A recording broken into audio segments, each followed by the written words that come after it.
당신은 그리스도인이십니까? 라는 질문에 대해서 예, 저는 그리스도인입니다 라고 대답하면 순교하던 시대가 있었습니다. 어떤 의미에서 당신은 그리스도인입니까? 라는 질문에 대해서 글쎄요 라고 대답하면 그 사람은 가짜입니다. 여러분, 우리 시대에도 우리에게 사람들이 물을 수 있습니다. 비록 모든 걸 빼앗아 가진 않겠지만 우리의 대답에 따라서 다소 불이익을 당할 수도 있습니다. 당신은 그리스도인이십니까? 교회를 다니시나요? 네, 저는 교회를 다닙니다. 저는 그리스도인입니다. 이 대답이 여러분을 곤란하게 하고 때론 불이익을 당하게 할 수도 있는 시대가 되고 말았습니다. 어떤 의미에서 당신은 그리스도인일까요? 당신이 믿고 있는 신앙의 핵심은 무엇입니까? 라고 물으면 여러분 무엇이라 대답하시겠습니까? 저는 성경을 믿습니다. 근데 그럴 수 있죠. 그러나 그것으로 충분하지가 않습니다. 당신은 무엇을 믿습니까? 당신은 어떤 의미에서 그리스도인입니까? 라는 질문에 대해서 우리의 대답은 단순할 수 있어야 합니다. 복음. 나는 복음을 믿습니다. 그 복음이 무엇인가요? 사도 바울은 로마 교회의 복음을 선포했습니다. 함께 읽은 로마서 16장 25절인데요. 나의 복음과 예수 그리스도를 전파함은. 로마서를 반을 접으면 1장과 16장이 맞닿겠죠. 수미 쌍관이라고 할까요? 1장에서도 사도 바울은 복음을 이야기합니다. 그리고 서신을 마무리하는 16장 마지막 구절에서도 복음을 이야기하죠.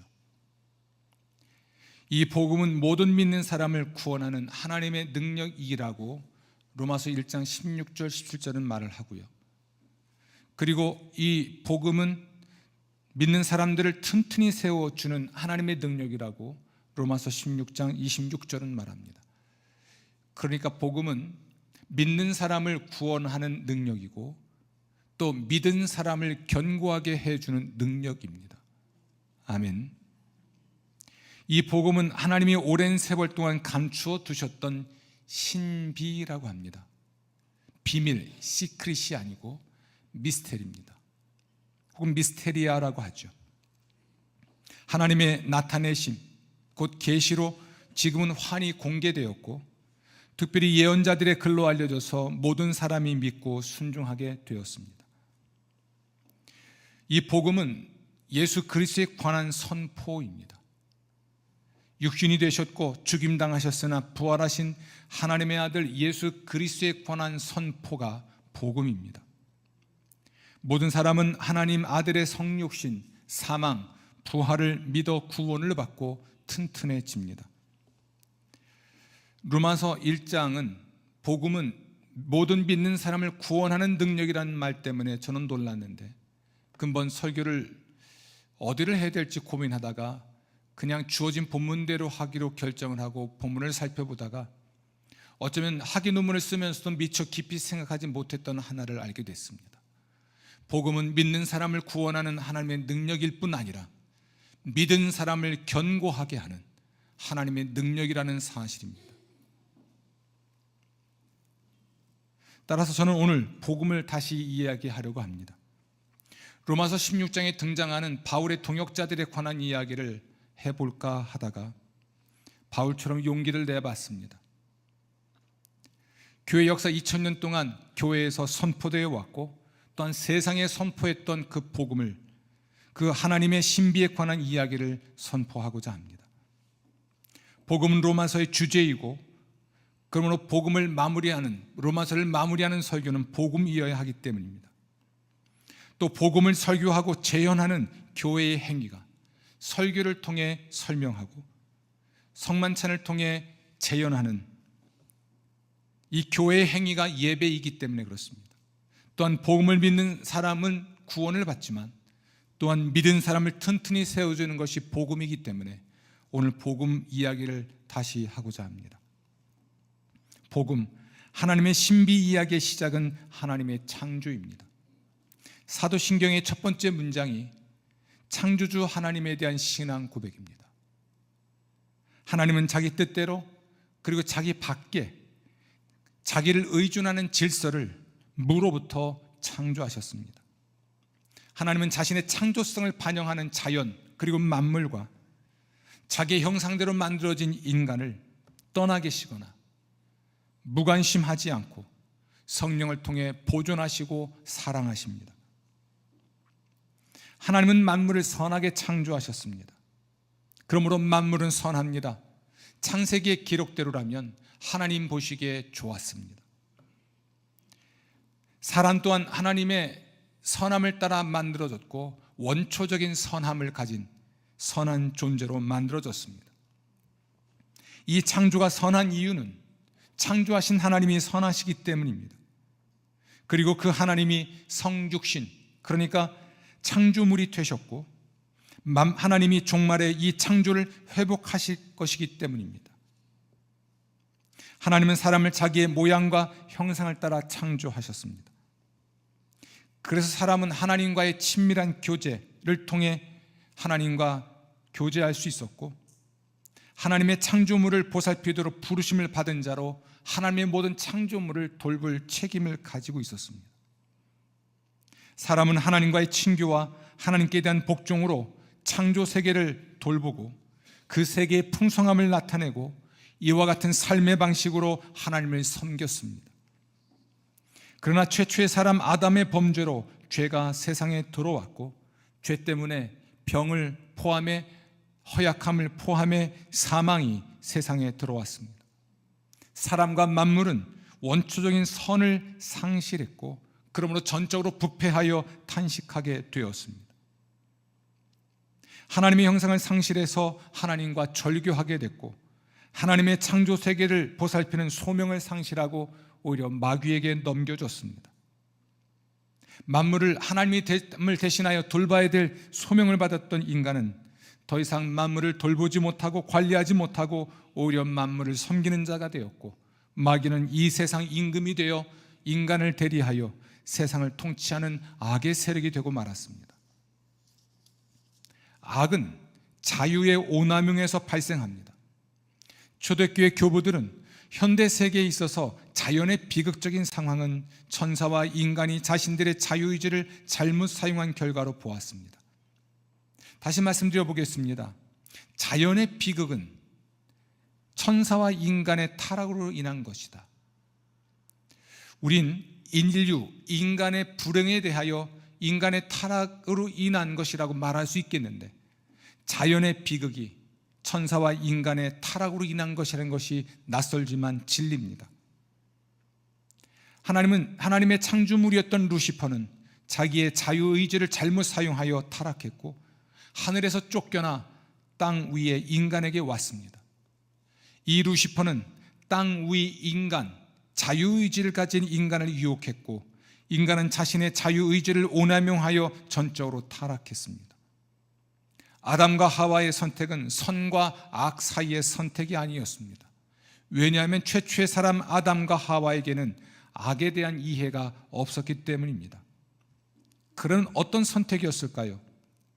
그들은 하나님께 복종하느냐 아니면 스스로 결정하느냐의 선택이었습니다.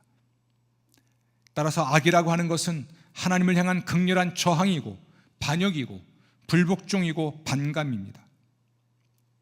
본래 악은 물질적 실체를 보인 적이 없습니다. 마귀도 물질을 가지고 있지 않습니다. 육체가 없다는 이야기죠. 그는 창조된 영으로서 육체가 없습니다.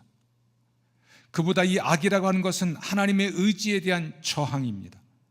따라서 타락은 그릇된 선택이나 단지 잘못된 방향을 정한 것이라기보다는 하나님께로 나아가기를 거절하는 것이고 하나님의 보살핌으로부터 도망하는 것입니다. 아다나시우스라 하는 교부가 있습니다. 그는 인류의 타락은 인간이 자기를 사랑하게 된 것이다 라고 말을 합니다.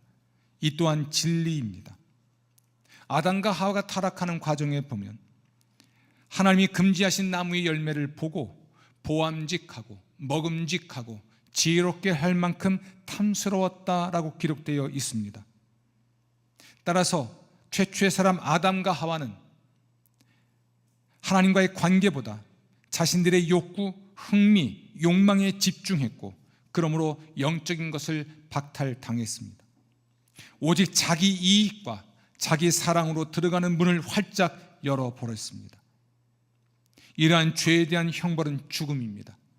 육체의 병, 마음의 병, 허약함을 포함하여 물리적인 죽음이고 유일한 생명의 근원이신 하나님과의 단절입니다. 인류와 만물은 죄로 오염되었고 죄로 인하여 부패한 까닭에 탄식하며 회복을 기다립니다. 이러한 상황을 어떻게 역전할 수 있을까? 누가 역전시킬 수 있을까? 우리는 죄인인 까닭에 이 상황을 역전시킬 수가 없습니다. 오직 하나님만이 우리 이 상황을 역전시킬 수 있습니다. 다른 말로 하면 구원하실 수 있다는 이야기입니다. 복음, 하나님의 신비 이야기의 절정은 하나님의 성육신과 사망과 부활입니다. 하나님은 세상의 구원을 위해 육신이 되셨습니다. 예수님께서 사역을 시작하셨을 때 이미 도래한 하나님 나라를 선포하셨습니다. 예수님의 중심 메시지는 하나님의 나라입니다. 곧 모든 악의 권세, 악의 나라를 무너뜨리기 위해 세상에 오셨습니다. 예수님은 이 사명을 완수하기 위해 무엇을 하셨을까요?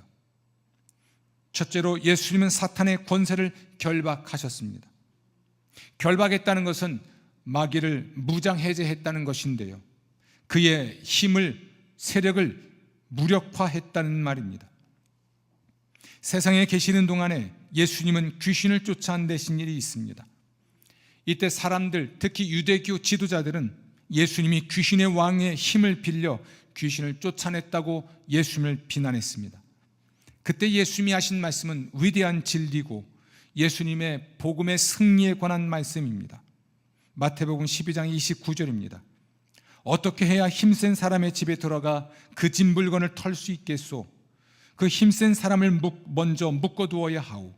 그때에야 비로소 그 집을 제대로 털어올 수 있을 것이요.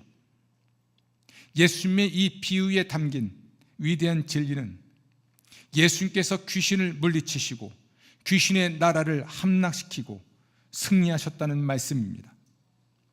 예수님의 말씀에서 힘센 사람은 귀신의 왕이고 힘센 사람의 집은 귀신의 왕이 점령하는 영토인데 사람의 심령이고 이 세상입니다. 예수님이 육신을 입고 이 세상에 오심으로써 귀신 왕의 영토에 들어오신 것입니다. 또 예수님은 힘센 사람을 묶어두는 것이라는 귀신 왕을 결박한 것인데 예수님은 귀신 왕을 결박한 후 사람을 귀신의 소나기를 벗어나게 하셨습니다. 이 사건에 대해서 예수님은 말씀하십니다. 내가 하나님의 영으로 귀신들을 쫓아낸다고 합시다. 그러면 하나님 나라가 당신들 위에 와 있는 것이요. 예수님이 세상에 오신 것은 하나님 나라가 온 것입니다. 하나님이 오셨고 통치하시고 구원하신 것입니다. 마귀와 그의 세력들을 쫓아내고 물리치시고 그 세력을 무력화하심으로써 하나님 나라가 이 세상에 왔고 그러므로 우리는 이 세상에서 천국을 누리며 살아갈 수 있게 되었습니다. 예수는 어떻게 이 일을 완성하셨을까? 예수님 세상에 오셔서 하신 그 두 번째 일은, 또 마귀의 세력을 결박하게 된 위대한 사건은 자기를 희생하신 일이었습니다. 예수님 자기 목숨을 희생제물로 바치셔서 마귀를 이기셨고 사람을 죄와 사망에서 구원하셨습니다. 이 진리는 이스라엘의 제사 제도를 통해 깨달을 수 있습니다. 히브리서를 기록한 사람은 옛 구약 시대에 제사를 사용해서 예수 그리스도의 희생의 피의 구원의 능력을 이렇게 말했습니다. 히브리서 9장 14절입니다. 그렇다면 그만큼 더 그리스도의 피가 효력이 있을 것입니다. 그분은 영원한 성령님을 통해 자신을 흠없는 제물로 하나님께 바치신 분이십니다. 그분의 피가 죽음에 이르게 하는 행실들로부터 우리의 양심을 깨끗하게 하여 살아계신 하나님을 섬기도록 할 것입니다. 아멘. 예수님의 희생적 죽음으로 악의 권세는 극복되었습니다. 여러분은 죽은 사람들이었습니다. 그런데도 하나님이 그리스도와 함께 생명을 누리게 해주셨습니다. 우리의 모든 잘못을 은혜로 용서해 주셨습니다. 지배자들과 권력자들의 무장을 벗기시고 공개적으로 그들을 구경거리로 삼으셨습니다. 그리스도께서 이기고 돌아오는 개선 행렬에서 그들을 끌고 가셨지요. 골로새 2장 13절부터 15절의 찬양입니다.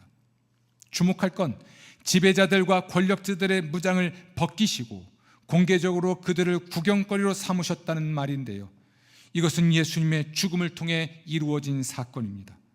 예수님은 자신의 죽음을 통해 마귀가 만들어내는 죄와 죽음을 이기셨습니다.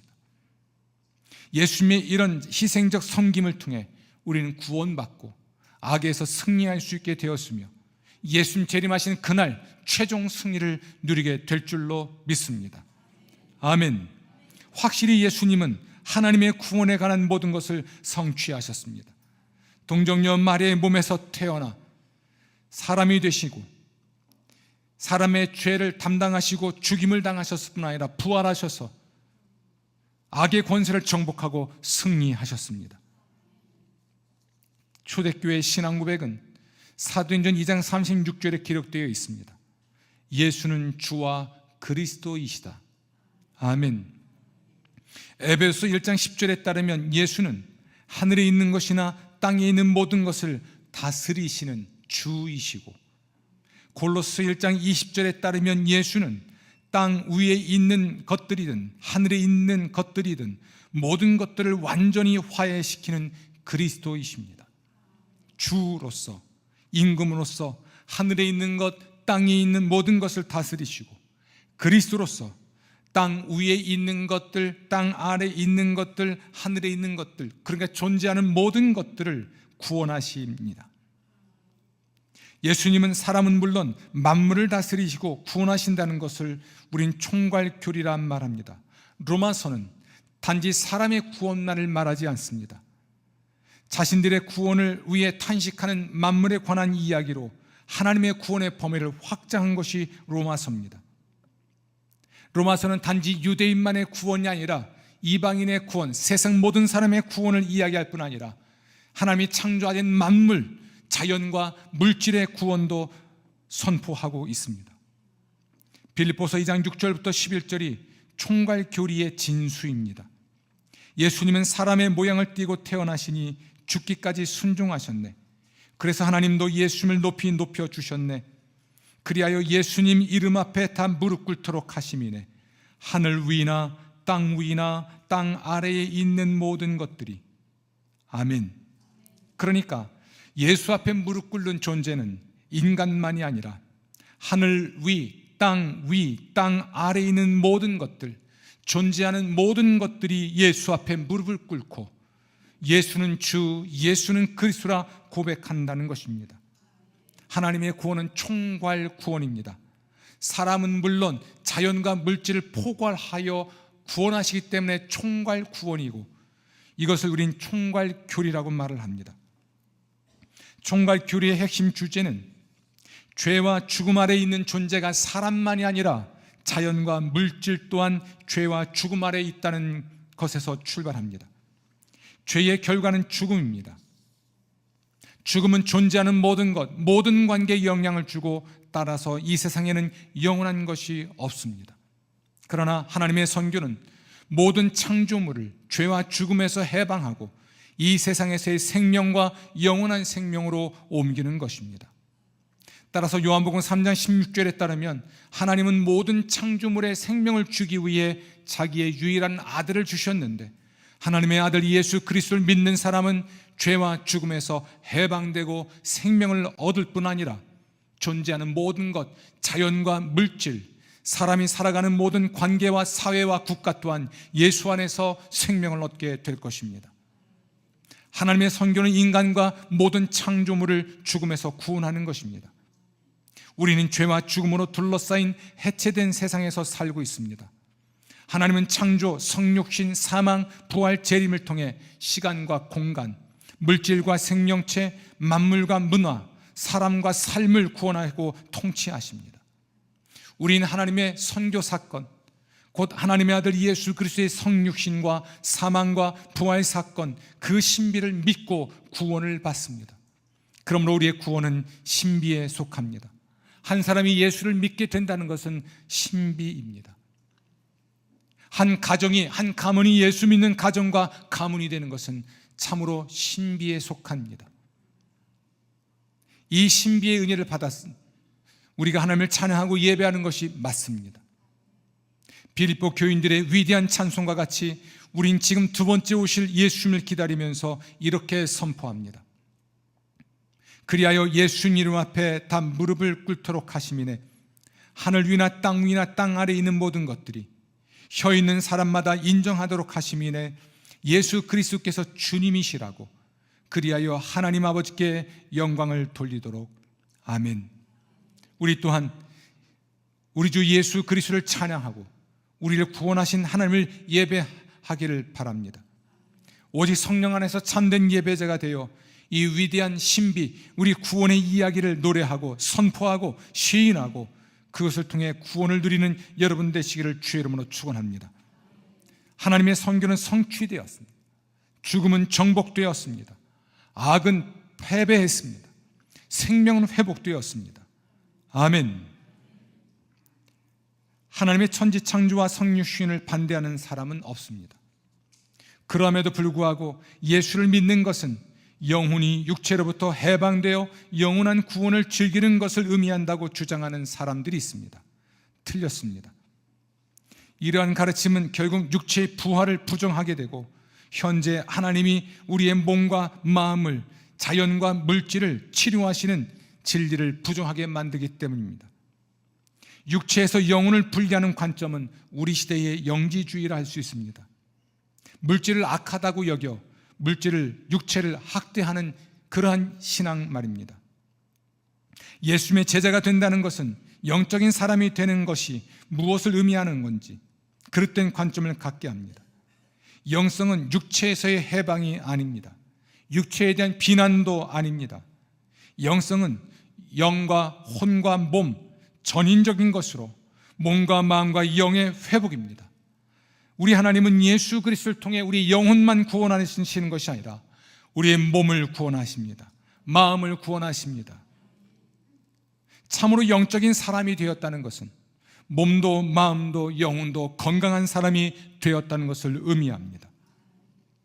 결과적으로 하나님의 선교의 종말의 전망은 육체를 파괴하여 육체의 방해도 없는 영혼성을 통해 영적인 것만이 존재하는 것은 절대 아닙니다.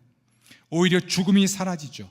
부활체, 부활의 몸을 가지고 온전하게 된 세상, 그러니까 하나님이 새롭게 하신 자연과 만물 속에서 만물과 함께 만물을 돌보며 만물의 혜택을 누리고 하나님과 친교하며 하나님을 예배하는 것, 이것이 영생복락의 신비입니다. 그리고 우리는 이 신비를 이 땅에서도 경험할 수가 있습니다. 구원, 곧 새 창조는 부패의 속박에서 해방되는 것이기 때문에 그렇습니다. 교부들은 이것을 일종의 창조의 변형으로 봅니다. 하나님은 악의 모든 권세를 파괴하고 악의 무자비한 세력에서 하나님의 창조물을 해방하십니다. 악의 세력은 무너지고 인류를 유혹하거나 존재의 구주의 악행을 저지르지 못할 것입니다. 요한복음 3장 16절의 선포대로 예수 믿는 사람은 누구나 구원을 받습니다. 누구나란 말은 아무나란 말은 아닙니다. 하나님이 만물을 종말의 때에 회복하시겠으나 인류에 대해서는 오직 예수를 믿은 사람만 구원하십니다. 할렐루야.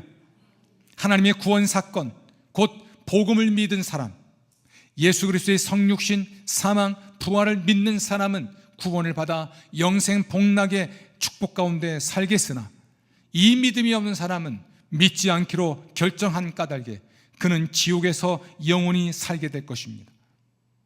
우리가 확신할 수 있는 것은 우리가 아는 바와 같이 역사의 끝에서 하나님께서 영원히 악을 물리치시고 모든 무릎을 꿇어 예수를 주로 고백하고 새 하늘과 새 땅이 임하고 하나님의 영원한 통치가 이루어질 것이라는 사실입니다.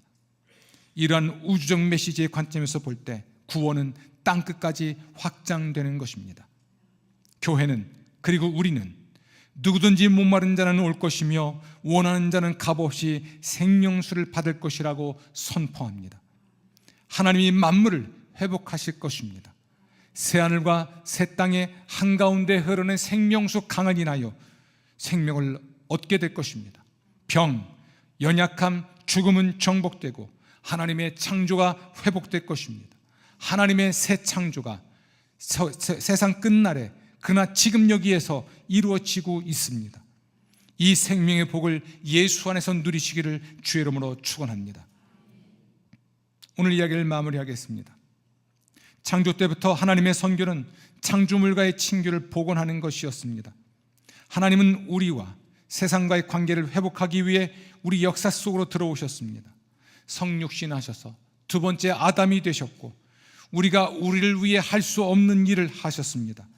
우리의 죄는 물론 우리의 병도 담당하셨고 자연과 물질의 악도 담당하신 후 그는 죽임을 당하셨습니다. 첫째 아담의 사역을 예수님은 총괄하셨는데 우리를 위해 완전한 삶을 사셨고 우리 죄를 위한 희생 제물이 되셨습니다. 십자가 위에서 죽음을 정복하셨고 부활을 통해 새로운 생명을 주셨을 뿐만 아니라 죄와 사망이 없는 새하늘과 새 땅에 대한 약속을 주었습니다. 오늘날 하나님은 자기 이름을 따라 교회로 함께 모여 살도록 우리를 부르십니다. 교회는 예배와 자기의 삶을 통해 하나님의 구속의 은혜 사역을 증언하는 사람들의 모임입니다. 우리는 예배 안에서 예배를 통해 하나님의 구원의 복음을 재현하고 선포합니다. 우리는 복음으로 예수의 사람들을 양육하고 우리의 영성을 형성하고 이 세상에서 우리의 위치와 우리의 일의 노동의 진정한 의미를 찾게 됩니다. 이런 의미에서 사도신경은 매우 중요하고 의미가 있는 권위를 갖습니다. 사도신경은 복음, 그 신비에 관한 이야기입니다. 사도들 가르침의 핵심일 뿐만 아니라 성경을 정경으로 만들어가는 과정에서 중요한 기준이 되었던 이야기들이기도 합니다. 따라서 이것은 성경 해석의 기준이고 교회의 토대이고 신앙과 삶의 권위입니다. 여러분, 우리에게는 더 많은 그리고 더 정교한 신학이 필요한 것이 아니라 사도신경 신앙이 필요합니다.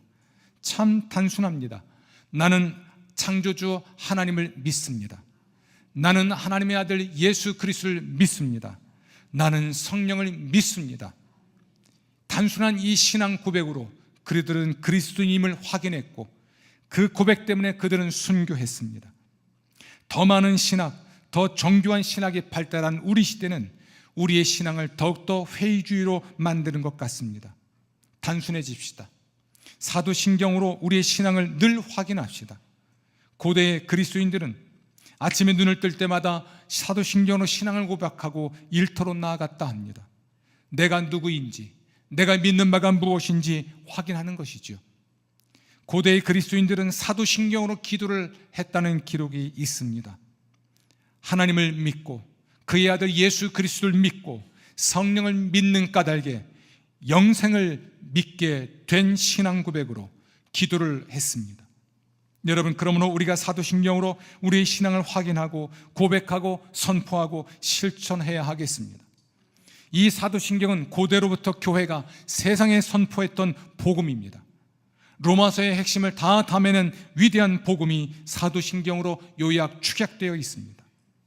세상을 분별하고 변혁할 수 있는 능력도 지혜도 사도신경을 통해 얻을 수가 있습니다. 사랑하는 성도 여러분이 사도신경으로 신앙을 고백하고 이 복음으로 삶을 살아가고 복음으로 세상을 변혁시키는 하나님의 종들이 되시기를 주의 이름으로 축원합니다. 로마서의 마지막 절, 로마서 16장 25절 27절을 함께 읽는 것으로 설교를 마무리하도록 하겠습니다. 다 같이 읽습니다. 나의 복음과 예수 그리스도를 전파함은 영세전부터 감추어졌다가 이제는 나타내신 바 되었으며 영원하신 하나님의 명령을 따라 선지자들의 글로 말미암아 모든 민족이 믿어 순종하게 하시려고 알게 하신 바 그 신비의 계시를 따라 된 것이니 이 복음으로 너희를 능히 견고하게 하실 지혜로우신 하나님께 예수 그리스도로 말미암아 영광이 세세 무궁하도록 있을지어다. 아멘.